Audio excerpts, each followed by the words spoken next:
supposing that I say to you, each one of you is really the great self, the Brahman.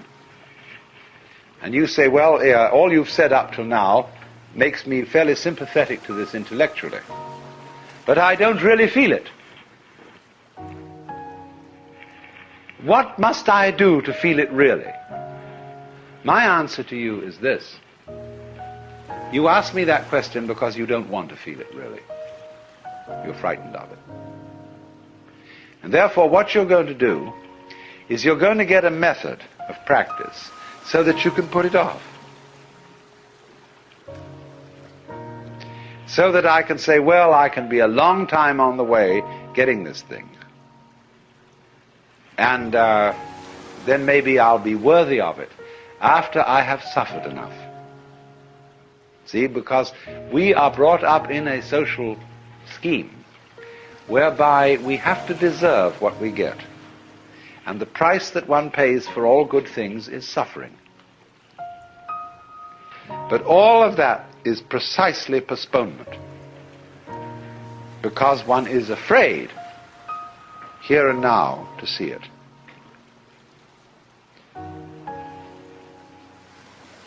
If you had the nerve, real nerve, you would see it right away. Only that would be, when one feels you shouldn't have nerve like that. Why, that would be awful. That would be, that wouldn't do at all. Because after all, I'm supposed to be poor little me. And I'm not really much of a muchness. And I'm playing the role of being poor little me. And therefore, in order to be something great, like a Buddha or a Jivan Mukta, one liberated in this life, I ought to suffer for it. So you can suffer for it. There are all kinds of ways invented for you to do this. And you can discipline yourself, and you can gain control of your mind, and you can do all sorts of extraordinary things. I mean, you can drink water in through your rectum and do the most fantastic things. But that's just like being able to run the 100 yards in 9 seconds, or push a peanut up Mount Tamalpais with your nose, or any other kind of accomplishment you want to engage in. There's absolutely nothing to do with the realization of the self. The realization of the self fundamentally depends on coming off it. The sort of, when we say to people who put on some kind of an act, we say, oh, come off it. And some people can come off it. They laugh and say, they suddenly realize, they were making fools of themselves, and they laugh at themselves and they come off it. So in exactly the same way, the guru, the teacher, is trying to make you come off it. Now, if he finds he can't make you come off it, he's going to put you through all these exercises, so that you, at the last time, when you've got enough discipline, and enough suffering, and enough frustration, you'll give it all up and realize you were there for the beginning and there was nothing to realize. But the guru is very clever. He says, all right, if this is the way you have to go, this is the way you have to go. You asked for it. You came to me, I didn't invite you, you see, the guru says.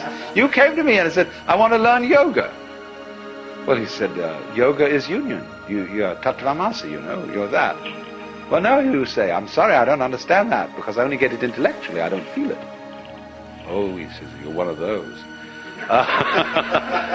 So I see, I've got to satisfy you. The customer is always right. No? I've got to give you all this work to do, because you can't see directly that this is so. But he's looking at you in a funny way, you see. The guru is always saying to you, what are you doing? What's your game? Imagine, for example, a father confessor, and you feel terribly guilty that you've committed murders and robberies and adulteries and fornications and all kinds of arson and injury to people and financial shenanigans. And you go to this man and say, I am a terrible sinner. Oh, he says, really? He said, I have murdered somebody. He says, how many times?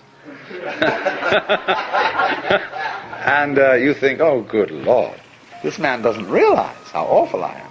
And you recite all these things. He's perfectly calm. And then you say to him, well, you don't seem to be very shocked. He said, you haven't confessed any serious sins. He said, what do you mean by a serious sin? Well, he said, what do you think? Well, I don't know. I just feel wrong. I just feel there's something in the basis of me that tells me that I am not what I ought to be. Could it be that I'm spiritually proud? That I'm egocentric? He says, no, this is not. This is very usual. This is quite ordinary sin. But he says, you are guilty of something really terrible. And what could that be? Well, I have no idea. Now he says, come on. Go deeper. What is the real sin you've committed? You think, what, me? I, little me, could do something worse than murder, worse than spiritual pride? Just little me? I mean, I'm a reasonably well-intentioned person. What could that be? And he looks at you in a funny way. He says, you know.